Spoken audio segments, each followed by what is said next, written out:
When a family is spending a majority of their income on childcare, something has to give. We continuously hear how you should be more economically stable in work than out of work, and I'm sure we would agree with that. But this means we need childcare that's accessible, there for families when they need it. Chair, with wages stagnant and dropping in real terms, 30 hours a week free childcare would save the average family £5,000 a year. This policy is a positive step in the right direction for families, and I welcome it. Chair, what we need is childcare that is affordable and people aren't priced out of the market. Childcare that works for parents, families, and most of all, children.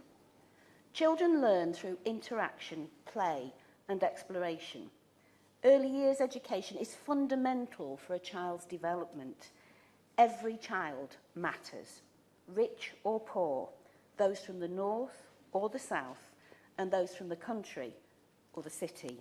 Each and every one of those children deserves the best start in life, and I think we all agree on that.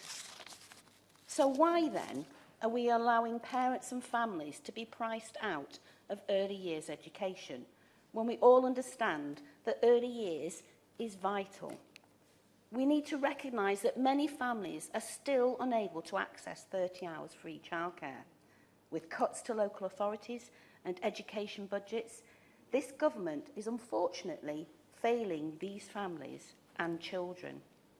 These children will fall behind other children in their academic, social and emotional development.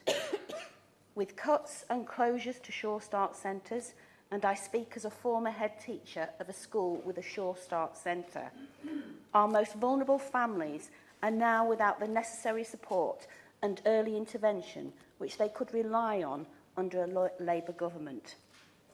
The Conservatives said in their manifesto that by September 2017, 3- and 4-year-olds will be receiving 30 hours free childcare, and yet still we have not had a full rollout of this policy. On top of this, local providers in Colne Valley, my constituency, are telling me that it is time-consuming to administer the entitlement.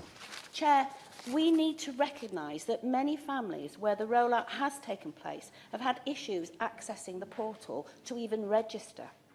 From a Kirklees local authority's perspective, there remains a lack of clarity about what childcare providers can charge for as an optional extra and what constitutes a condition of access. This limits the opportunity for local authorities to champion the rights of parents and families. Prior to the full country rollout, these issues need to be resolved to make sure that those families who can be in receipt of 30 hours childcare can access it. We need a childcare provision which works for the many, not the few.